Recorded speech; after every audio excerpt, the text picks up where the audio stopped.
Araw pala mga kayop. At ang content natin ngayon mga kayop, yung kakaibang manok natin na may 3 paa at 13 daliri mga kayop. And don't forget pala to like and share and subscribe and click the notification button para updated po kayo sa iba ko pang content. At tingnan natin mga kayop. Ito pala yung sinabi natin kanina mga kayop na manok. Yun. Ito yung manok na may 3 paa at 13 daliri mga kahayop. Tingnan yung mabuti mga kahayop. Pambihira lang ito dito sa mundo na may 3 paa at 13 daliri.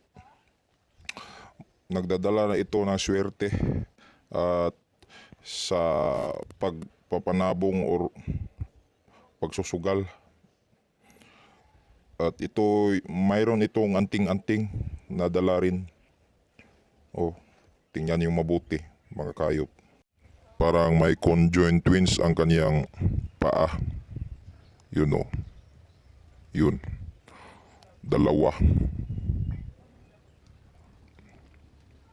Pero hindi nabubuo yung conjoined twins niya.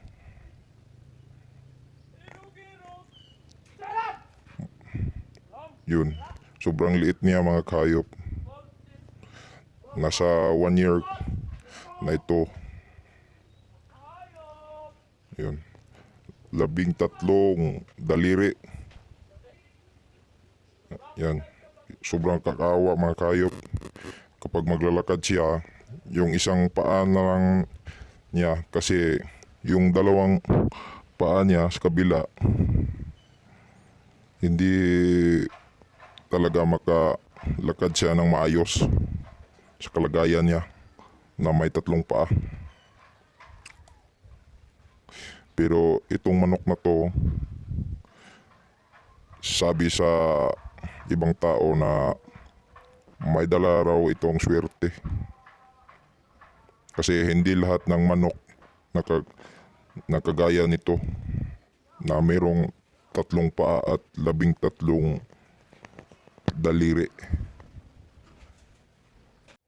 At sabi nila mga kahayop, kapag magtatalpak kayo or magsasabong, ito yung kukunan ng anting-anting o agimat.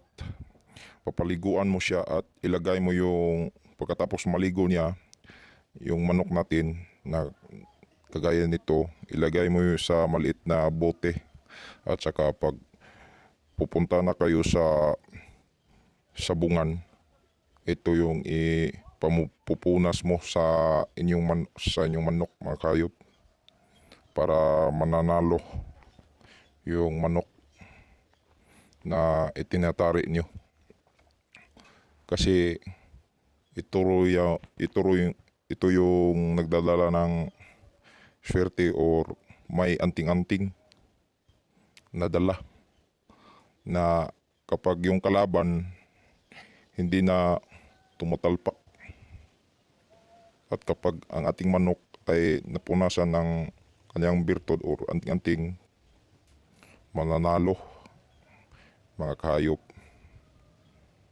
Pambihira lang itong manok na to mga kahayop.